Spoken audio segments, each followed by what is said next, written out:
I'm excited to welcome Scott Turner. He's our HUD secretary. Welcome to the show, Secretary Turner. Thank There you. you are. Thank you, Andrew. Great to be with you guys. Thank you, Blake.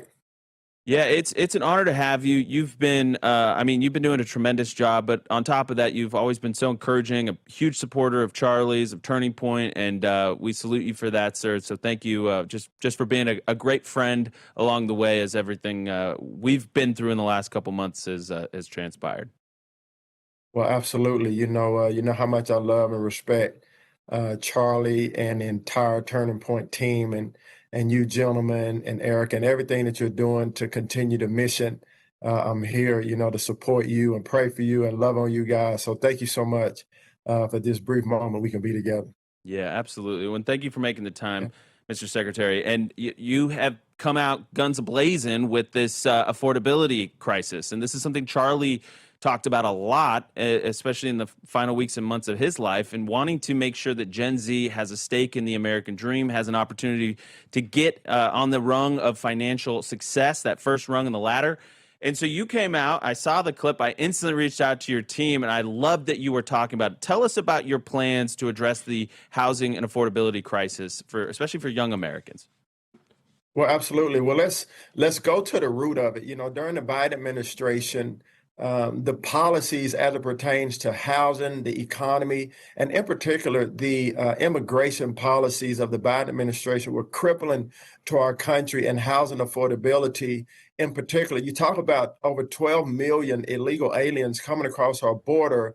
And because of this, Andrew, it literally stifled and weakened our housing supply and stifled housing affordability because illegal aliens were taking up homes that American people should have been taken up. And so, because of that, you see the affordability crisis, you see the issues that we're having.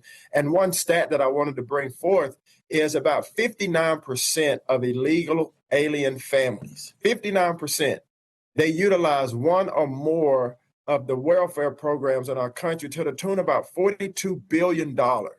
And so if you think about over half of the illegal alien families use one or more welfare programs, costing the American people over $40 billion. And that's a problem. It's not sustainable in our country, in particular when it comes to housing affordability. And so for millennials and really for every American citizen, what we're doing at HUD is one, being very focused on tearing down burdensome regulations we can talk about as the show goes on, but taking down these regulations both from a federal standpoint and then encouraging the localities, mayors, economic development, states and cities to take inventory of their regulatory environment, because that has really what has crippled development and building in our country. And so regulations, for instance, in a multifamily housing project, 40% of regulations are the cost when you build a multifamily housing project.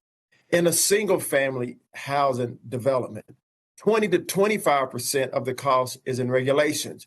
Well, Andrew and Blake, this is unsustainable. And so we have to tear down the regulatory environment in order to unleash the development and building creativity and innovativeness in our country as it pertains to our housing supply.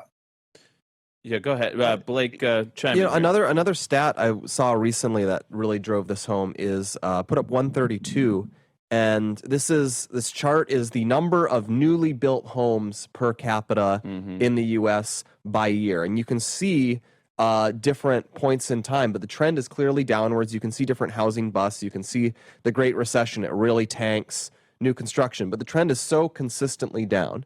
Sure, some of that is we're probably a little better at building houses that can last a little longer, and so you don't need as much turnover. But at the same time, it's the number of new houses getting built is just steadily going downwards, and that might not even be an accurate per capita thing, because we might not have an accurate number of how many people are illegally entering the country. Could be lower than that. And so it's just there's a steady downward trend in how many houses are being built. Shocker, the price of houses is going up. Yeah, and that's while we've had massive population increases, right? I mean, this is approximate numbers, but it was, let's say, 225 million people in this country in 1980. Maybe it was like 1985 by that we got to that point.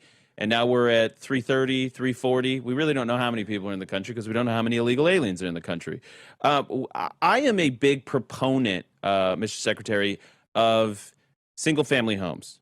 And I know that you kind of work on both the single family homes, especially in the urban core, these multifamily units. I believe that it's the best way that a young family gets a start. The kids need a yard. I mean, it gives a better sense of ownership, of independence, of, I think, a stake in the community.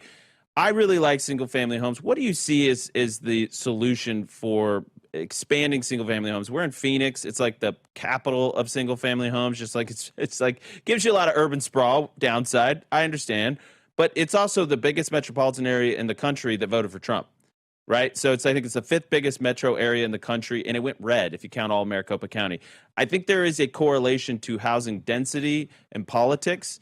I just think it's, the white picket fence, you call it an ideal, you call it old fashioned. I think it's a beautiful thing. What's your viewpoint on how we approach new housing developments in the country? We want to be respectful of public lands. We want to keep things beautiful, but we also want to make sure we're not outlawing single family homes as they've essentially done in California, by the way. You can't build new single family zoning in California. Flu season doesn't wait, and neither should you. The smart move is to prepare before anyone in your family gets sick. That's why we recommend All Family Pharmacy. They let you stock up ahead of time on Tamiflu, antibiotics, antivirals, ivermectin, vitamins, and more, delivered right to your door. And the best part? Every order includes the doctor's prescription, so there's no insurance, hassles, or last-minute pharmacy runs. Be proactive, not reactive. Prepare today. Visit allfamilypharmacy.com/Kirk and use code KIRK10 to save 10% today.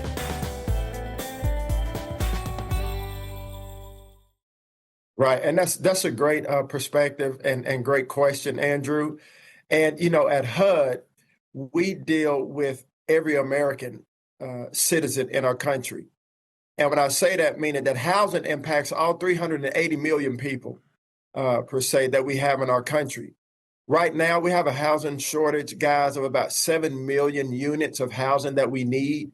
Wow. We need single-family houses. We need multifamily, duplex, condo, manufactured housing. Manufactured housing obviously is going to play a big role in filling this housing gap that we have in our country. And Andrew, yes, when you own a home, it is the single most powerful way to build equity and to start building generational wealth is in the home that you own. And so, yes, I am a proponent, as you are, for single family homes. But also when you think about the millennial generation or people who are just now getting started, sometimes people have to rent a multifamily or rent an apartment or a condo in order to save so that they can have the monies available and appropriate and needed to invest in a single family home. And so from our standpoint, we look at the picture from a holistic view. And so what we're doing when I talk about bringing down regulation and using some of the programs at HUD, like our Section 221 and 223, to help build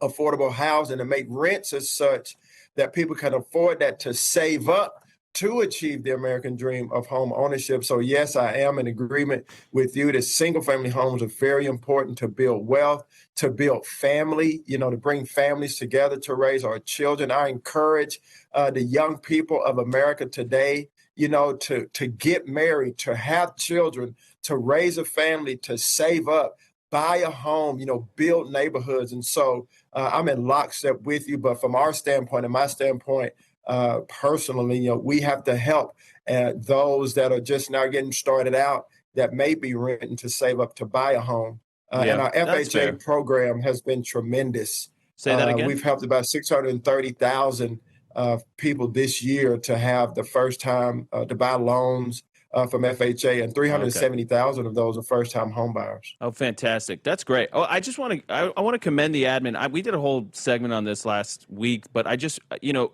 there was some polling that came out. Rich Barris was on it, talking about that there was a sense out there, especially after the off-year elections in Virginia, New Jersey, that there was maybe a messaging disconnect from the administration to what people were actually wanting, right? There was a lot of focus on foreign policy. They wanted more focus on domestic.